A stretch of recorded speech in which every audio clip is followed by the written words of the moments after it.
സ്ഥാനാർത്ഥി നിർണയത്തിൽ പാളിച്ചകളുണ്ടായി. പ്രത്യേകിച്ച് പയ്യന്നൂരിൽ മറ്റൊരു സ്ഥാനാർത്ഥി നിർത്തിയിരുന്നെങ്കിൽ ഉറപ്പായിട്ടും ജയിക്കുമെന്നാണ്. ഒരു വൈകിയുള്ള ഒരു തെറ്റ് ഏറ്റുപറയുന്ന പോലെയാണ് അദ്ദേഹം. ഞങ്ങളിതെല്ലാം സ്വയം വിമർശനപരമായിട്ട് കണ്ടത് തന്നെയാണ്. അപ്പോൾ ഓരോരുത്തരും അവിടെയും ഇവിടെയെല്ലാം ഓരോ ചാനലിലായിട്ട് സംസാരിക്കുന്നതിന് മറുപടി പറയേണ്ട യാതൊരു കാര്യമില്ല. ഞാനതാ പറഞ്ഞത്, ഞങ്ങളിത് പറഞ്ഞാണ് ഇതല്ലെന്നും. പിന്നെ ആദ്യം പറഞ്ഞത് വേറെ പ്രശ്നം. പാർട്ടി നേതാക്കൾ പറയുന്നത് പാർട്ടി നേതാവിന്റെ ഭാഗമായിട്ട് പറയുന്നതല്ല അത്.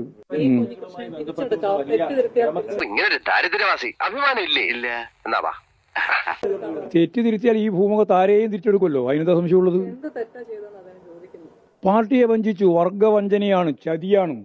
അത് കൃത്യമായിട്ട് പാർട്ടി ചൂണ്ടിക്കാണിച്ചിട്ടുണ്ട്. കള്ളം പറയുന്നു. രണ്ടും കൂടി ചേർന്ന് കൊരങ്ങളിപ്പിച്ചാലുണ്ടല്ലോ കയ്യും കാലും വെട്ടിയരി വാഴക്ക് വളവിടും ഞാൻ പറയടാ. ആ നിലപാടാണ് അവരെടുത്തിട്ടുള്ളത്. അത് സുധാകരനായാലും ഈ പറയുന്ന TK ഗോവിന്ദനായാലും അതുപോലെ കുഞ്ഞികൃഷ്ണനായാലും ഇവരെല്ലാം എടുത്ത നിലപാട് പാർട്ടിയെ വഞ്ചിച്ചുകൊണ്ട് പാർട്ടിയുടെ ഭാഗമായിട്ട് നിൽക്കുന്ന പ്രധാനപ്പെട്ട നേതൃനിലയിലുണ്ടായിരുന്നവരുൾപ്പെടെ വഞ്ചിച്ച് ചതിച്ചു പോകുന്ന നിലയാണ് ഉണ്ടായിട്ടുള്ളത്.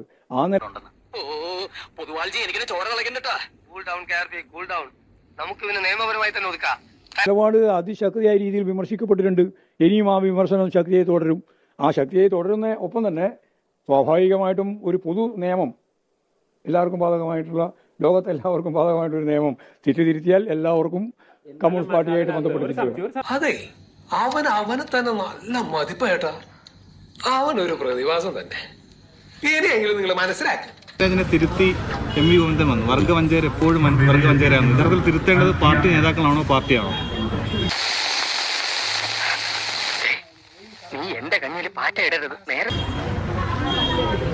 തെറ്റുപറ്റിയാൽ ആര് തിരുത്തിയാലും നല്ലതാണ്.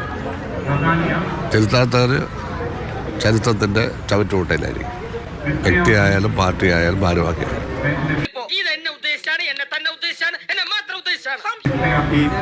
MV ഗോവിന്ദൻ എൻ്റെ പേര് പറയേണ്ട യാതൊരു സാഹചര്യമില്ല.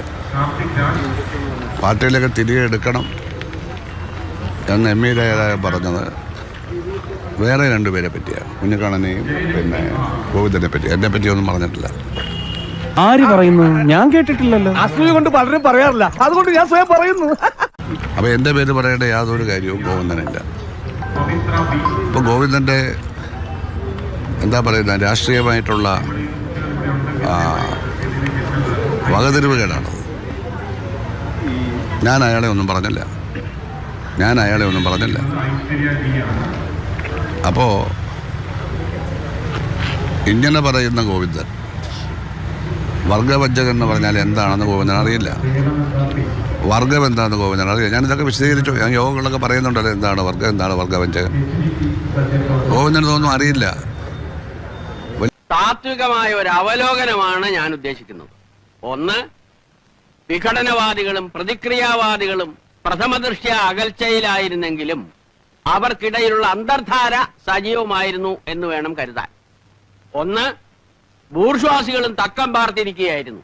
അങ്ങനെയാണ് തെരഞ്ഞെടുപ്പ് നമുക്ക് പ്രതികൂലമായി ഭവിച്ചത്. അതാണ് പ്രശ്നം.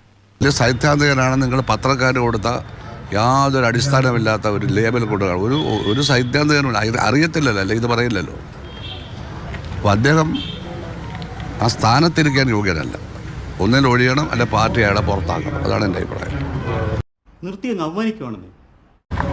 CPM ഒരുപാട് അധപതനവും കാര്യങ്ങളൊക്കെ ഉണ്ടായിട്ടുണ്ടെങ്കിലും 5 ലക്ഷം അംഗങ്ങളുള്ള ആ പാർട്ടിയിൽ പാർട്ടിയെ സ്നേഹിക്കുന്ന, മാർക്സിസത്തെ സ്നേഹിക്കുന്ന ലക്ഷക്കണക്കിന് ആളുകൾ ഇപ്പോഴും ഉണ്ട്.